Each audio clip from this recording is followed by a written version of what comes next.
Bismillahirrahmanirrahim. Assalamualaikum warahmatullahi wabarakatuh. Rabbi shrah li sadri wa yassir li amri wahlul 'uqdatam min lisani yafqahu qawli. Selamat pagi anak ibu semuanya dan sehat. Semoga kita semua dalam lindungan Allah Subhanahu wa taala. Oke, berikut adalah pembahasan untuk latihan ulangan bab 7 paket 1 yang sudah anak ibu kerjakan kemarin. Nah, alhamdulillah banyak yang benar ya. Nah, berikut adalah penjelasannya. Oke, nomor 1. Langsung saja ya. Nomor 1. Proses siklus air yang tepat adalah, jawabannya yang mana ya? Kita bahas langsung. Yang A, penambahan volume air pada permukaan bumi akibat mencairnya es di kutub. Salah ya. Itu kita cut langsung.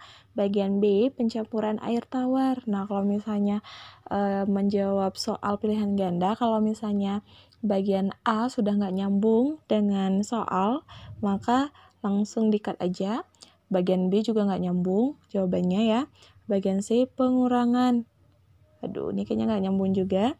Bagian D, perputaran air dari bumi ke atmosfer dan kembali lagi ke bumi. Nah, itu adalah proses siklus air yang tepat. Maka jawaban nomor 1 adalah D. Lanjut ya. Nomor 2, secara alami tumbuhan mengalami kehilangan air melalui penguapan. Proses kehilangan air pada tumbuhan disebut apa ya? Penguapan pada tumbuhan. Ini sudah kita pelajari. Nah, kita bahas langsung. A, evaporasi. Masih ingat ya, evaporasi itu penguapan air laut, air danau, dan air-air yang lainnya juga. Bagian B, transpirasi. Kita simpan ya. Bagian C, kondensasi. Kondensasi itu pengembunan. Bagian D, presipitasi, yaitu turunnya titik-titik hujan. Maka jawaban yang tepat adalah B, transpirasi. Artinya adalah penguapan pada tumbuhan. Nomor 3, proses jatuhnya titik-titik air ke permukaan bumi disebut A, evaporasi, B, transpirasi, C, presipitasi, D, transformasi. Transformasi kita belum belajar ya di IPA, di bab 7 ini. Maka jawaban yang tepat adalah, iya betul, jawabannya adalah C.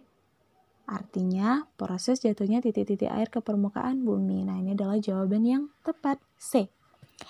Nomor 4, nah kalau misalnya menemukan soal yang seperti nomor 4 ini, maka langsung saja dibaca soalnya. Tahapan siklus air dan proses yang terjadi yang tepat adalah nomor berapa ya? Oke, kita bahas langsung. Mana kira-kira tahapan siklus air dan proses yang terjadi? Yang mana yang nyambung dan cocok? Kita langsung bahas. 1A, evaporasi.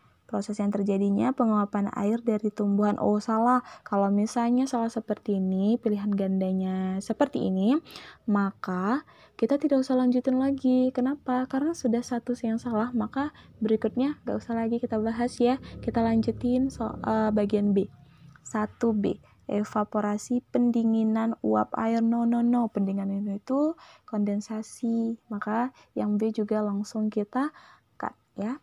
Bagian C, 1C, evaporasi turunnya titik-titik air dari atmosfer. Nah, itu salah, itu adalah bagian dari presipitasi.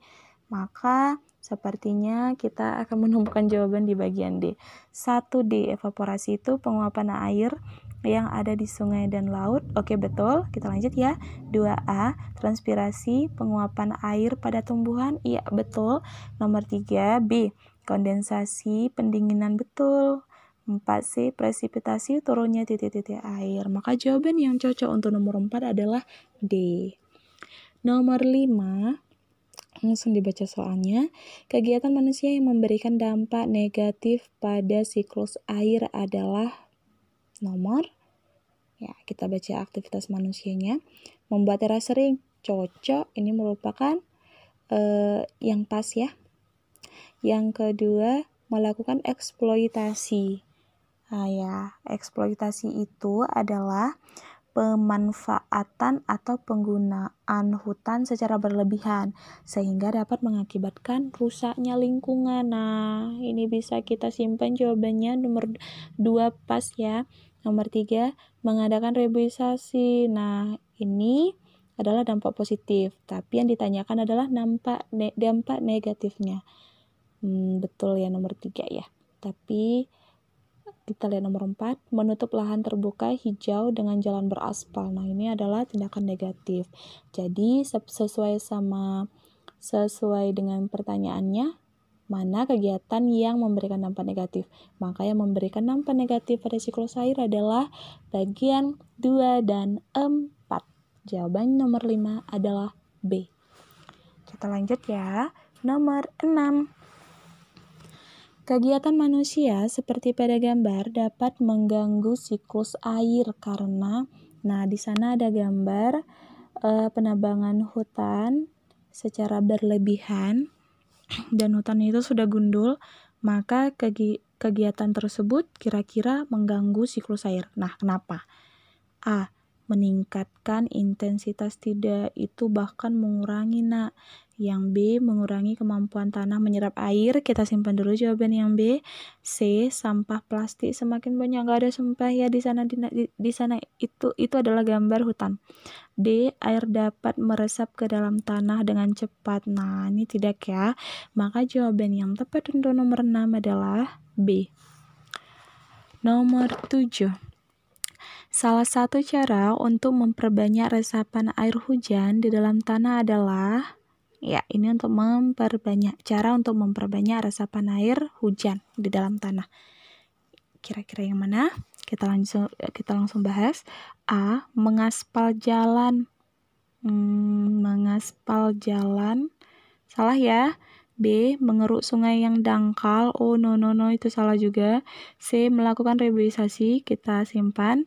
Masih ingat kan arti dari reboisasi? Apa itu? Reboisasi adalah penanaman kembali hutan yang sudah gundul. Bisa ya kita save, kita simpan dulu bagian C. D. Membuat tanggul sungai. Oh, tidak. Kenapa? Karena tanggul itu artinya adalah tembok miring yang ada di sungai. Jadi itu tidak tepat ya untuk memperbanyak resapan air hujan. Jadi jawaban yang tepat untuk nomor 7 adalah C, melakukan reboisasi. Kita lanjut nomor 8. Salah satu contoh tindakan penghematan air yaitu, ya, mana penghematan air? Nah, ini sudah kalian lihat, anak ibu lihat di video yang ibu kirim hari Rabu kemarin. Nah, kira-kira yang mana yang tepat? Kita bahas ya. A. Mencuci pakaian tiap hari dalam jumlah sedikit. Oh, tidak, ini bukan ya. B. Mematikan keran setelah selesai digunakan. C. Membiarkan keran yang bocor. Oh, tidak ya. D. Membuang air bersih. Di sini kita menghemat air, kok malah membuang air bersih? Maka jawaban yang tepat adalah, iya, anak ibu betul. Jawabannya adalah B. Nomor 9. Salah satu dampak siklus air terhadap kehidupan makhluk hidup adalah, kira-kira apa yuk? Dampak siklus air terhadap kehidupan makhluk hidup. Apa? Yang A, mengakibatkan terjadinya evaporasi. Belum ya. B. Menyediakan air bagi makhluk hidup. Ya, ini bisa kita save dulu, simpan. C. Menjernihkan air tanah. Tuh, tidak. D. Menyebabkan banjir. Buru-buru ya. Oke, maka jawaban nomor 9 adalah B. Menyediakan air bagi makhluk hidup. Saat terakhir nomor 10.